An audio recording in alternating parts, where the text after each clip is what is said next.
Javier Ortega Smith, abogado, al que conoces bien, secretario general. Buenos días. Don Javier Ortega Smith. Sí, la verdad es que estaba yo escuchándoles y estaba recordando estas palabras con las que ha empezado usted la tertulia, referidas a un representante de Ciudadanos, y a mí las que me han preocupado verdaderamente son las del presidente del gobierno español, que según se produce la comunicación del fallecimiento de Fidel Castro, dice que es una figura que manda sus condolencias al gobierno cubano. Podría haber mandado las condolencias al pueblo cubano, simplemente, no al gobierno y a las autoridades cubanas, un pequeño matiz, pero luego termina diciendo que es una figura de calado histórico. Hombre, sí, pero también podría haber añadido... eso es innegable. Es innegable, claro, pero es que eso es bueno o es malo. Es decir, claro, aquí no el problema... Todas las figuras de calado histórico son buenas. También lo era Stalin, claro, y Hitler, también eran de calado histórico, ¿no? A mí me gusta más la posición que mantuvo Donald Trump, donde dejó bien claro quién era Fidel Castro, para que no hubiera ninguna duda, ¿no? Diciendo que dejaba unos pelotones de fusilamiento, dejaba una herencia de dictadura, de ruina económica, y que por tanto lo que estaba apuntando era ojalá se atisbe un poquito de luz en ese pueblo cubano oprimido por la bota de una tiranía. Porque hablar de la persona de Fidel Castro es equivocada. Yo también he recorrido Cuba y he estado hablando con los disidentes y he tenido la oportunidad de chocarme contra unos clubs circulando por alguna carretera que parecían auténticos club de millonarios de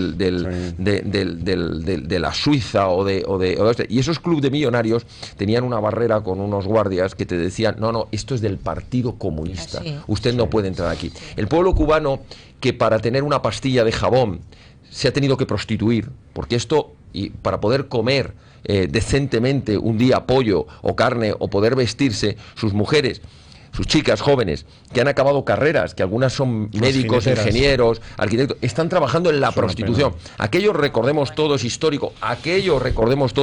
Las ves en el malecón de La Habana. En el malecón. Un espectáculo. Sí, espectacular. Bueno, también lo podemos dar vueltas por algunos barrios de algunas ciudades españolas.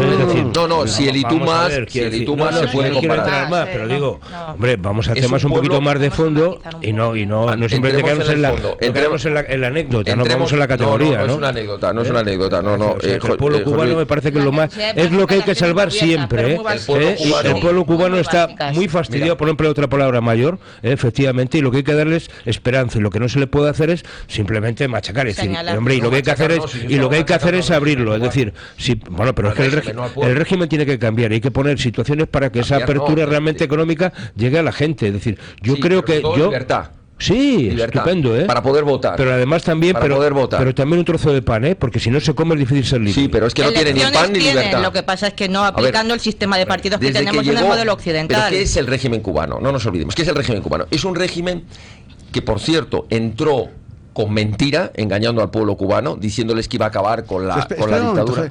O sea que, querida María José, dígame usted. La democracia sin partidos es tolerable siempre que sea de izquierdas. Sí, Cuando hay una democracia orgánica sin partidos, entonces es fascismo. Existen 27. ¿Esto cómo es? Hay un politólogo norteamericano que dice que en la tipología de las democracias hay 27 tipos de democracia en el mundo. Yo a Cuba no la considero democrática, democrática, pero si quiero ser rigurosa, yo le digo que tienen un modelo de elección que no se ajusta al modelo de partidos occidental, pero tienen un modelo de elección, los sistemas de representantes de cuadras, es un sistema nominal y donde el único requisito es no cuestionar al régimen. Pero es un modelo de elección. 27 modelos de democracia me parecen muchos, María José. Yo solo conozco uno y dudo sobre él. ¿Eso no será más bien un modelo de votación que de elección? Pero la realidad, lo que ha tenido que sufrir el pueblo cubano, ha sido un gran engaño, porque no recordemos que Fidel Castro en su revolución decía, entre otras cosas, por ejemplo, que él era católico, entre otras cosas que él iba a representar la liberación del pueblo cubano, que le iba a quitar de encima la bota yanqui, la bota de la dictadura, que iba a dejar de ser el prostíbulo de América, ahora se ha convertido en el prostíbulo del mundo, porque en los viajes hay que ver quiénes viajan a Cuba, lamentablemente. Es verdad que en Cuba algunos están haciendo su negocio desde hace muchos años, han montado fabulosas cadenas de hoteles y se están forrando, pero se están forrando ¿a costa de qué? Pues a costa de una dictadura que decide quién quién puede invertir. Allí el cubano no puede alegremente, no puede ir a los hoteles. A mí me llamaba a los generales del ejército cubano, que son los que controlan el negocio. A mí me llamaba, por ejemplo, ya no es tanto por una dictadura, sino porque son muy proteccionistas. Eso lo podemos hablar ahora. Dices que no queremos llevar a la categoría de lo que es, según vosotros, una anécdota. Para mí es la regla general allí. Yo recuerdo cuando me decían los cubanos, no, ¿ve usted el hotel, el Nacional de La Habana? Sí, aquel hotel que fue simbólico. Que no pueden donde entrar venía la los gente. Cubanos. Es que es donde voy, ¿vale? Es que donde voy. El Hotel Nacional, el que decían, es que aquí van los ricos que vienen aquí de Estados Unidos, y resulta que ahora el pueblo cubano no puede entrar, porque el pueblo cubano no interesa que entre. Que me he tomado un café de casi 7 euros allí. Tú sí, porque es no algo eres cubana. impensable. No, por supuesto, que es impensable. El pueblo cubano vive, porque quede claro, vive en la absoluta miseria. Si ha visto algo de luz ha sido por inversiones extranjeras, no por la dictadura, y el que puede se ha montado en una balsa y ha remado a costa de que se lo coman los tiburones o se muera ametrallado, como pasaba por las patrulleras. Entonces yo lo que le deseo al pueblo cubano es que de una vez por todas se quite el zarpazo de la dictadura castrista, se llame Raúl, se llame Pepito Pérez, porque estos son como las dinastías. Vendrá otro que a partir después. de 2013 las fronteras, a partir de mayo de 2013, ya el problema ese de los balseros ya afortunadamente... Pues les ha costado 60 años. Sí. Vaya, sí. Y muchos muertos. Y muchos muertos. Yo lo que creo que tenemos, no quisiera ser pesimista, pero rápidamente lo que quisiera decir es que lamentablemente en los próximos años no veremos otra cosa que una apertura económica, es decir, mayor posibilidad de que los países que quieran invertir en Cuba lo hagan, y esto al régimen de Castro siempre le ha interesado, el régimen de Castro siempre controlando, por supuesto, porque las empresas que se establecían allí tenían que tener, entre otras cosas, capital y socios y control del propio gobierno cubano. Eso sí lo van a hacer, porque le interesa. No nos olvidemos que del régimen de Castro viven mucha gente dentro de ese régimen, por cierto, viven como auténticos millonarios. Por eso te decía, controlando y cobrando, pasando por eso digo, controlando y cobrando. Como millonario vivía Fidel Castro en unos callos que tiene allí, que los podéis buscar por Google y os quedáis impresionados todos de lo que tenía allí. Pero no confundamos la mayor posibilidad de inversión económica con la mayor libertad democrática. Lamentablemente, el hecho de que puedan establecerse allí partidos libres, medios de comunicación libres, asociaciones libres, la libre entrada y salida de los cubanos, eso está por ver, queda mucho tiempo. Por cierto, yo felicito al gobierno de Estados Unidos por haberle prohibido la entrada, atravesando su espacio aéreo, al terrorista Otegui. Me parece una magnífica noticia, y que el terrorista se haya tenido que quedar con sus... porque iba a rendirle pleitesía el terrorista Otegui al dictador Fidel. Los norteamericanos no se andan con y los americanos me parece que han entendido muy bien que un terrorista no pasa por su espacio aéreo, y por tanto y mucho menos para rendirle pleitesía a quien ha sido un dictador. De todas maneras, cuando se trata el tema de las fronteras, olvidamos un pequeño detalle, los medios de comunicación,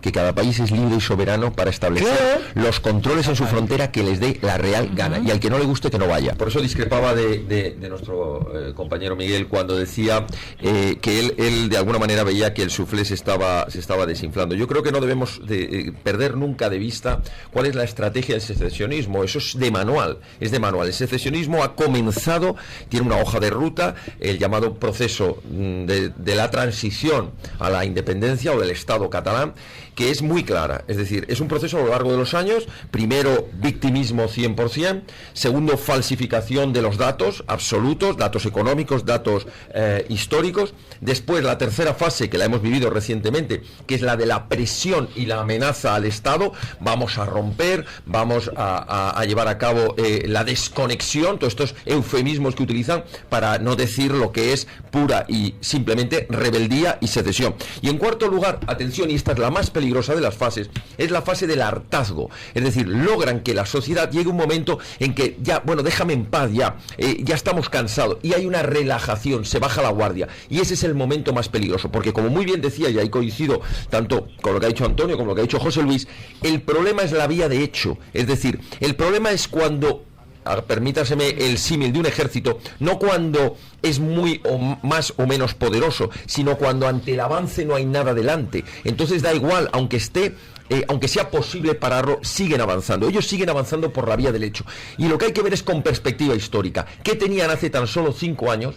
¿Qué tenían hace 10 años? Cosas que eran ni siquiera planteables en la teoría. Hoy, lo que llaman ellos estructuras del Estado, ya están perfectamente asentadas. No es una cuestión de lo que hacen ellos, es una cuestión de la omisión que está haciendo el Estado. Y aquí hay que volver a repetir las 4 líneas fundamentales donde hay que interceder. Si queremos terminar, ponerle freno y que empiecen a retroceder, digo más, a recuperar el tiempo perdido, hay 4 fases que debe el Estado acometer, y yo no veo ninguna voluntad en el gobierno actual ni quienes le están amparando. La primera, tema de educación. Hay que arrebatar la competencia de educación a una comunidad autónoma donde se está enseñando a odiar España. Segundo, hay que reconsiderar la financiación, que se está utilizando la financiación para las llamadas estructuras de Estado. En tercer lugar, hay que aplicar una tijera a esa millonada en los medios de comunicación, por los que sistemáticamente se bombardea, especialmente a la gente joven, se le bombardea con un mensaje de odio contra España. Y en cuarto lugar, hay que aplicar la legalidad sin miedo. Y digo sin miedo, quiere decir procesando, condenando, procesando, llevando a los tribunales para que sean condenados a todos los que están promoviendo, financiando y alentando el secesionismo. Y por cierto, aplicando la Constitución. Tribunal Constitucional. Hay que volver a repetir que hay un artículo 155 que se niegan a aplicar los partidos por cobardía. Y entonces sí podremos decir que el suflé no se está desinflando, que lo estamos derrotando. Adelante, yo simplemente suscribo íntegramente lo que ha dicho Antonio y ha dicho José Luis con respecto a la situación de lo que está pasando con el sistema autonómico, y por eso es importante resaltar cuantas veces sea necesario que la única manera que hay de lograr la verdadera igualdad de todos los españoles en derechos y obligaciones es recuperando más España, es decir, aplicando más políticas de Estado y, por tanto, haciendo que en cualquier punto de nuestra geografía prevalezca el interés general frente al interés particular. Y con eso entramos a reformar la Constitución.